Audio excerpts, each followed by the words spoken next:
This is the episode you've been waiting for, renovating a Stuart 5A twin steam engine, part 5, painting the engine, and the first thing I'm doing is removing the engine from the rough wooden blocks that support it. Very shortly I will be making a mahogany base to mount this engine on. I'll also use this as part of the video, how to make a mahogany base for a twin Stuart 5A steam engine. But for the moment, after discarding the rough wooden base, the engine is outside.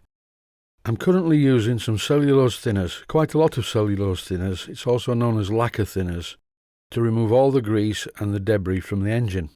I'm using a paintbrush that I bought a while back in a set of 3 for about £3, and it's a terrible paintbrush. Even doing this, it's dropping bristles all over the place, and I do rattle on a bit about painting, but really, as you can see, it's depositing bristles everywhere. There's another one. It's a good job I'm not actually painting the engine. Well, I wouldn't use a brush like this anyway.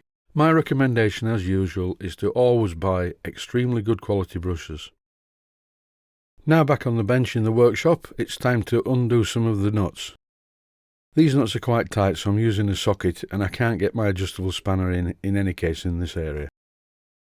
I'm using a universal joint adapter for the socket, and that's just so I can keep the spanner low down and not catch any of the valve gear. So here you see me multitasking, taking 2 nuts off at once. What I'm doing is only taking the nuts off one side of the engine.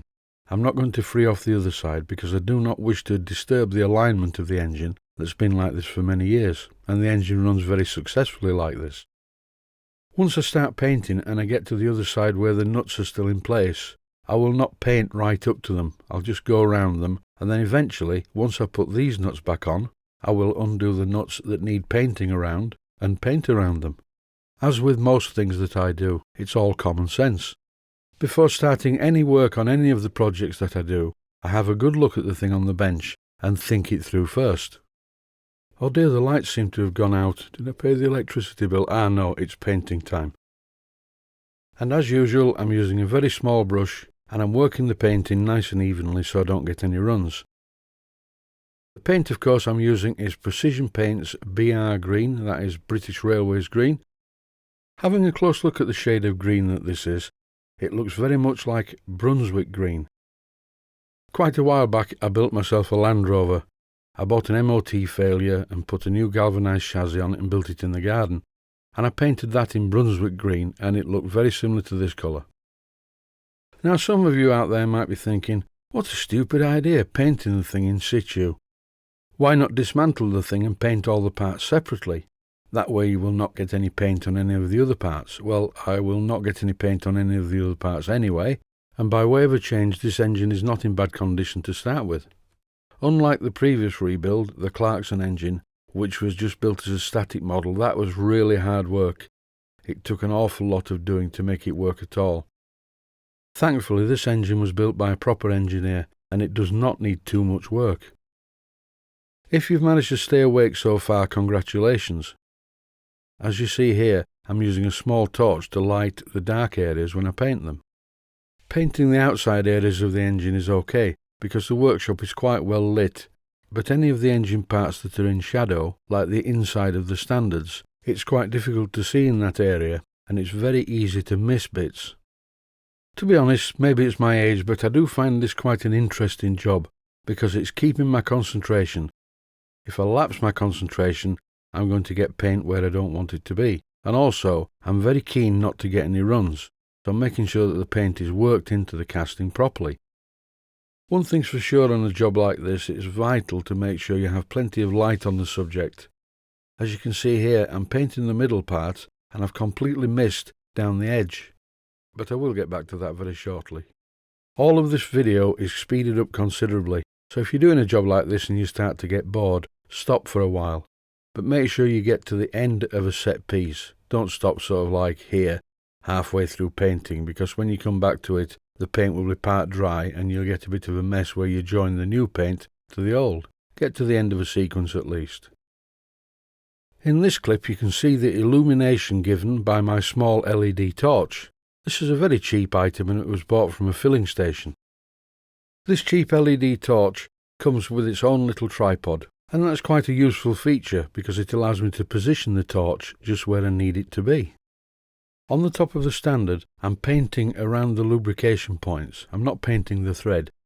I'm doing this so that the fitting looks like it's part of the standard, and the nut and the piping will give it the brass effect that I need.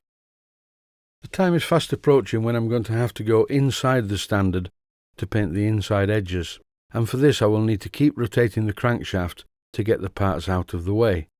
It would look really bad, and I've seen this before, where there are blobs of paint all over the crankshaft, the crank webs, the conrod and the crosshead. Currently I'm getting more green paint on me than anywhere else. As you can see, I'm not painting the bearing top caps either. What I'm going to do is, once this paint has dried, I'm going to remove the bearing top caps one at a time and paint those.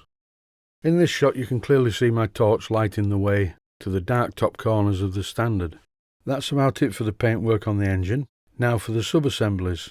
This is one of the water pumps, and again I'm being very careful not to get paint on the part of the water pump that doesn't need any paint.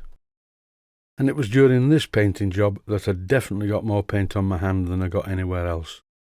This is quite a fiddly job because there are plenty of corners to go in and plenty to miss if you get it wrong. And now you can see the entire engine has been painted along with the twin water pumps. All I need to do now is let the paint dry, and I won't video that part. Refit the nuts and lock nuts onto the studs at this side that you can see, after which I will turn the engine round and remove the nuts on the other side. Then I will touch in the small amount of paintwork around the studs, after which, once the paint's dried, I will refit the nuts. And that's about it for the painting, apart from this bit. This is a steam inlet manifold, and the paint I'm using for this is some acrylic paint. I find that acrylic paint stands the heat better than oil-based paint. I've used oil-based paint in the past, but I do find that it goes brown very quickly. And just in case anyone out there is wondering, the steam inlet manifold has this bandage wrapped round it, so that the operator stands less risk of getting badly burnt by touching the steam inlet manifold. Thanks for watching, and I hope you found it useful.